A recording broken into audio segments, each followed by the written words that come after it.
Oi, gente, tudo bem? Hoje voltamos com mais um IGTV por aqui. Nessas últimas semanas, muito se ouviu falar sobre a tragédia que está acontecendo lá no Pantanal. Foram várias imagens compartilhadas na internet, várias reportagens na televisão. Então eu presumo que seja quase impossível que alguém não tenha visto. Então eu decidi gravar esse vídeo porque esse assunto merece mais visibilidade, merece a nossa atenção no momento.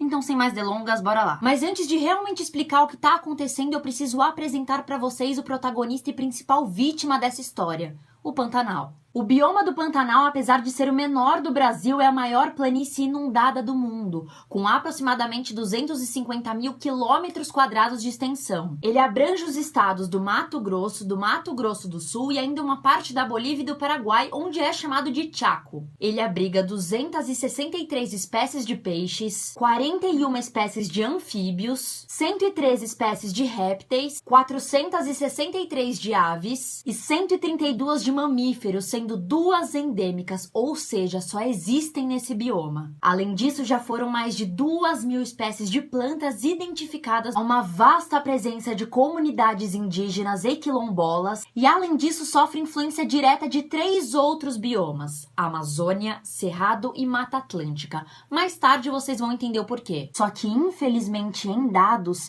essa é a pior situação vivida pelo Pantanal desde 1999. Segundo o professor Pedro Luiz Cortes, do programa de pós-graduação em Ciência Ambiental do Instituto de Energia e Ambiente da USP, em matéria para o Jornal da Universidade, ele disse assim: há uma questão climática peculiar com uma seca muito forte, provocada pela transição entre os fenômenos El Niño e Laninha, que favorece a proliferação do fogo. Mas apesar disso, a gente não deve se enganar. Há muito envolvimento humano por trás. Um dos fatores diretamente ligados à falta de chuva no Pantanal é a degradação da Amazônia. Lembra que eu falei para vocês? Ou seja, o desmatamento intenso que está rolando lá na floresta amazônica encurtou as chuvas e tornou os períodos de seca cada vez mais severos. Mas, Fernando, o que tem a ver um bioma com o outro? Vou explicar. É na floresta amazônica que surge um fenômeno chamado rios voadores. Eles são uma corrente de umidade que forma uma coluna bem grande de água que é transportada pelo ar para várias outras regiões. E com o desmatamento intenso lá na Amazônia, esse processo dos rios voadores foram afetados,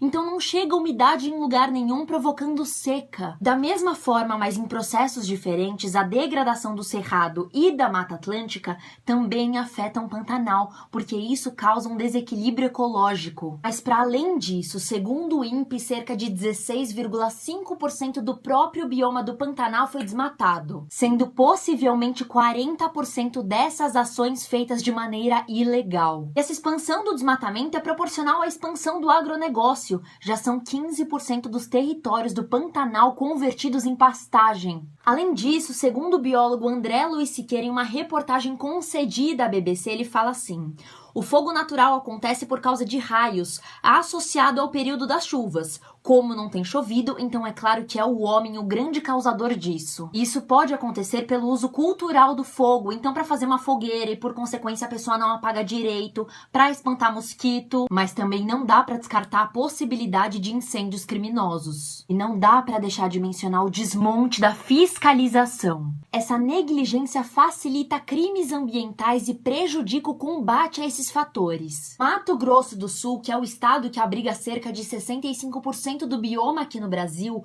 foram afetados cerca de 1.100.000 hectares pelas chamas. Só no mês de julho desse ano foram registrados 1.684 focos de queimadas no Pantanal, com fumaças que estão se espalhando por quilômetros e quilômetros, cobrindo várias cidades, agravando problemas respiratórios, o que é ainda mais perigoso nesse contexto de Covid, fora ainda toda a destruição da fauna e da flora local. Segundo o secretário do Meio Ambiente do Mato Grosso do Sul, ele considerou que o apoio do governo federal é importante para controlar os incêndios, e os especialistas ainda ressaltam que a fiscalização é imprescindível para reduzir as chamas. Então a gente deve sim pressionar autoridades para que políticas de fiscalização e que previnam ao máximo crimes ambientais sejam expandidas e não relaxadas. Apoie e compartilhe, acima de tudo, campanhas de conscientização, institutos de pesquisa, ONGs de proteção ambiental, para que a destruição não seja tão grande ao ponto de ser irreversível. E é isso.